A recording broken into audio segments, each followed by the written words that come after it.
Hi everyone, so let's make tomato potato curry. This curry tastes so delicious with puri, so I'm going to be sharing with you combined recipe today, which is curry and puri. This is called puri. It's a type of bread which I'm going to show you. My video might be a little longer, but I want to make sure that you get each and every key point. As you can see, this combination is a super delicious combination, and I'm going to show you step by step how to make it. Serving sizes too. For that we need tomato sauce, which is homemade, oil, 2 boiled potato, and some cilantro, and of course we need some spices. So let's heat up some oil in the pan. Whenever you add oil in any pan, make sure you spread oil everywhere, otherwise your stuff is going to get sticky. Okay, now once it heats up, we are going to add some mustard seed, cumin seed, and once they turn brown, we are going to add some fennel seed. Turn the flame to low because we are about to add astafatida and our tomato sauce. And if you want, you can turn off the flame to whenever you add tomato sauce, otherwise it's going to splatter, and turn it back on once you add it.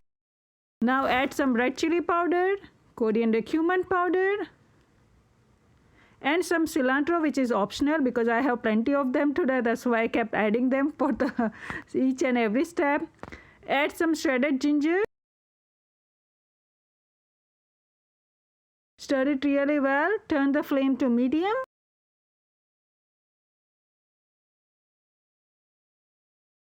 Now there is water boiling in the back, okay? So just for this curry, add some salt.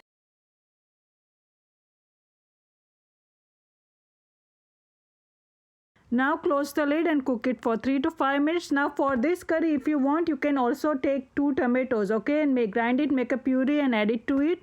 Mine is going to take a little longer to cook because I have already cooked them before I made my tomato sauce. Because what I do is I do blanching process and then I cook it again. This way the sourness is gone. So if you are using fresh tomato, your cooking time will be longer, okay. Now it seems like our tomato gravy is cooked, because as you can see the oil is evaporated a little bit. In the meantime, I'm just going to cook it on the slow flame. In the meantime, we are going to mash our potato using our hand. Do not mash them completely. We need to see some chunks, and do not use knife over there, okay. We don't want to look for same potato pieces. We want to look for different shapes and size, okay. So that's why this looks very delicious, and it's a authentic village style recipe, and they don't use knife and stuff. So I wanted to share you the same technique. Of course, this recipe is different from each and every household. This is my technique, but I also make it different ways. This curry, this is one way to make it. Now our curry is cooked, so add some boiled potato. Now once you cook them a little longer, if you wish, you can eat it like this. If you want to eat the dry curry, then you can eat it like this. Just add some spices, which I'm going to show you later on, like butter and some pav bhaji masala, amchur masala, some sprinkle some methi, and eat it like this. But I'm going to use it as a gravy, because whenever you eat it with puri, which I'm going to show you later on, it goes very well with this. So that's the reason I'm going to add my hot boiling water into the gravy. Just stir really well and now add it. And once you add it, your flame is going to be on medium, because we want to cook it until it starts boiling. Remember, our potato is cooked, our tomatoes gravy is cooked. Only thing we need to see is the bubble, and when the oil starts floating on the top, until that will cook. I just needed to add some salt. Now if you wish, you can also add some pav bhaji masala, some amchur powder. Amchur powder is a must because my tomato is not sour. If your tomato is sour, you need to skip amchur powder, okay, which is called mango powder, and sprinkle some kasturi methi.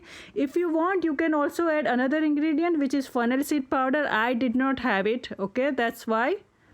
Right now I'm going to add some garam masala. And this is it. Now at this point, you are going to stir and make sure all the seasoning is right, like salt, red chili powder, I felt like I had a little bit of less chili powder. I could have added one, spicy chili, but it's just me. Your taste bud might be different. For you it might be perfect, but for me, I felt like I needed to add some more red chili powder. That's just my thing. But everything else was good. Just sprinkle some cilantro and ghee, which is optional. You don't have to do it, okay? And add some tomato pieces, so that it looks pretty. And now it's ready. So next step is I'm going to show you how to make puri. For that we need 2 cups of chapati flour. Add some semolina or rava. 3 tablespoons of oil. Stir it so that everything is combined. Now add some salt. Karam seed, make sure you scrub it with your fingers, okay? And sprinkle some kasturi methi. Again, you need to crush it using your fingers.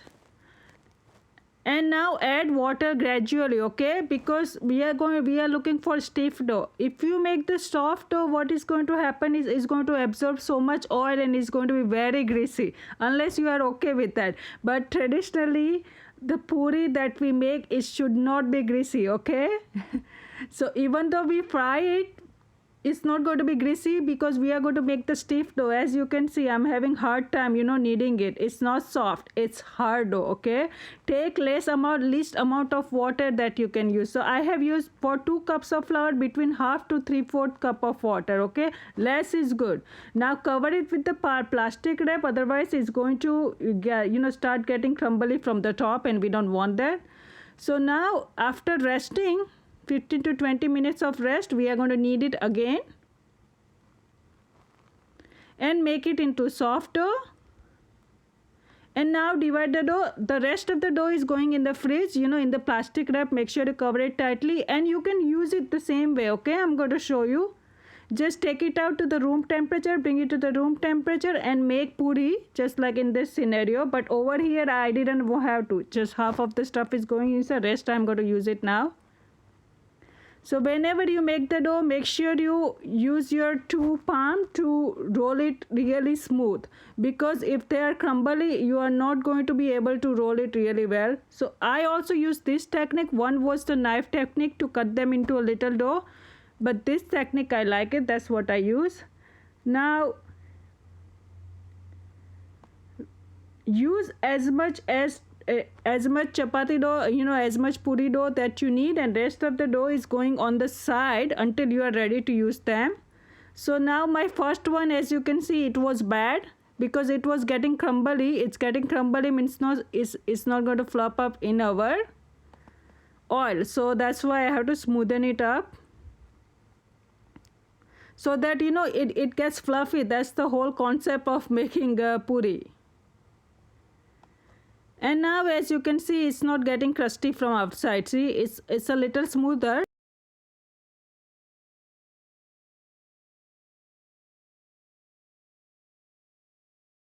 Once you make all of them, you can put them together. Now make sure your oil is hot. How do you know when your oil is hot? When you put the stuff inside, a little dough inside, the dough should be floating immediately on the top. That's when your oil is ready. Now add your puris. Cook them around 2 minutes on each side, and whenever you put it inside, you are going to press it down so that it flops up. As you can see, now it flop up. Sometimes it does not, which is okay. It's normal if it doesn't flop up. Now turn it. I try to do less editing in this process. The purpose is that I want you to learn how to make puri, and this puri goes very well with tea, okay?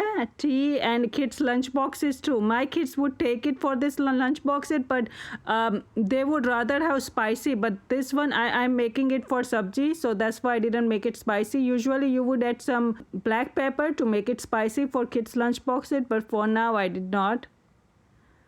And now you can see my puri is ready. This is my second batch. Remember, 2 to 3 minutes on each side, okay? And it's very quick compared to roti. This one is the easier process. Only thing difficult is to make the dough. And as you can see, they are turning brown. It's ready. Now we are going to serve your puri with sabji. As you can see how delicious it look. Here, now your tomato potato curry is ready. Serve it with puri. I hope my video was helpful to you. Let me know if you have any questions and concerns. Thanks for watching. Bye.